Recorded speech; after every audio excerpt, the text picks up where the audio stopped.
It has been my experience that newcomers to the RC hobby trade have a difficult time to name the parts of their equipment. I have found this is especially so in the instance of the helicopter, as it's got so many moving parts that nobody can really remember it all. So what I would like to try with this movie is just to name the different parts and give you a short description on the head.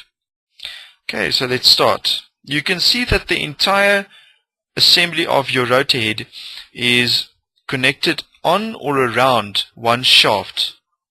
This shaft is called the main shaft. Okay, so as we move up the main shaft, you see that there's an aluminium ring. This ring is called the lock collar, and the lock collar's purpose basically is to prevent the shaft from moving up and down in the bearing housings as you fly. So the bottom would be connected to the main gear, and the top would be set down to sit tightly on top of the topmost bearing around the main shaft, and then this would prevent the shaft from moving up and down as you fly. Moving further up, the next part we get is called the swash plate. The swash plate is probably one of the most important parts in your helicopter's control surfaces, because it facilitates the transition from a static control, which is these links connected to your servos, to a dynamic control, which is all the controls moving upwards in towards the head. And if I pick up the head a little bit and hold onto the swash plate on this long ball link and just move it around, you can see that the bottom part stays static, hence your static control, and the top part is dynamic, it turns around, hence your dynamic control. Okay, as you can see there. Right. Now, as you can see, the swash plate is divided in two parts. In the bottom there, you can see that there's a bearing inside the swash plate, and this is what makes it possible for the swash plate to move from static to dynamic. There's these little nipples that you see here are called balls. Funny enough, hence a ball link, because it's connected to the links. These links would obviously go down to the servo. On the top part of your swash plate, you'll see that there's two long links, which basically looks the same as your servo links, and they're also just called links. And then there's two angular links that we call the radius arm. Okay, the radius arm. The radius arm is connected to the washout control arm.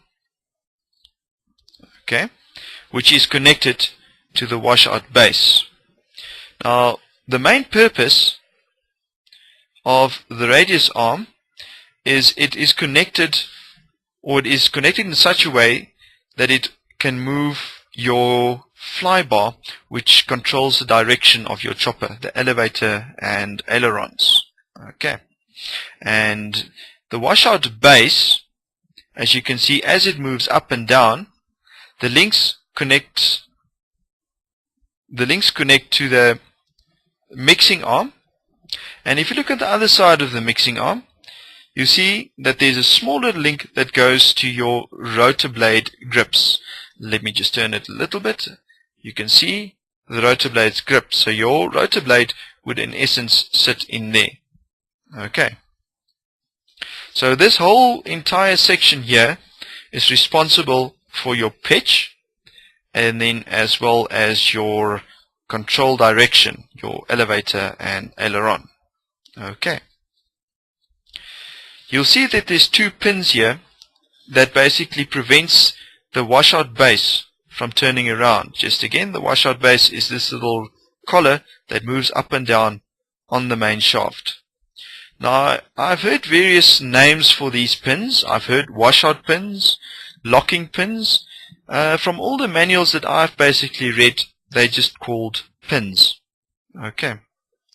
Right, as we move up onto the rotor head, on the main shaft, the first thing that we get is the main rotor blade housing. Okay, now the main rotor blade housing is the the section on your rotor head that just holds all the bearings, thrust washers, damper rubbers, to connect your rotor blade clips, and then of course your flybar seesaw. You can see the part there that makes the flybar move. You just turn it into the light a bit. That makes your flybar move. Okay. Now your flybar basically has a couple of parts to it, which is your flybar, which is this little metal rod that you see here, and then on the end of the metal flybar you get your flybar paddles. Now the paddles is actually the part in your rotor head when swiveled that will cause the wind that it generates to push the chopper in a certain way. Okay, so this is actually the part that would turn your chopper. Right, as we move down the flybar, we can see that there's a flybar control arm. You'll see as I move this, the arm and the pedal moves in unison.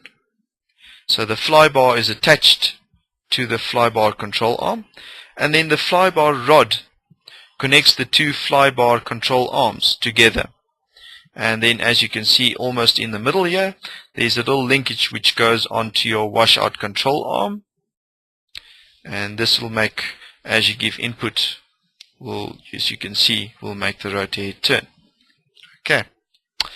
Then the little part in the back here where the flybar goes right through is called your flybar seesaw, and it's also connected, as you can see, to your rotor head housing.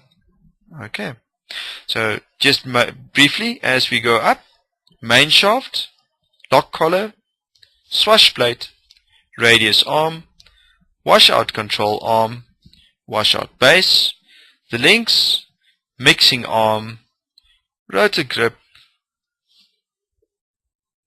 main rotor hub, flybar, flybar paddle, flybar control arm, flybar rod, flybar seesaw, and that's basically your entire rotor head.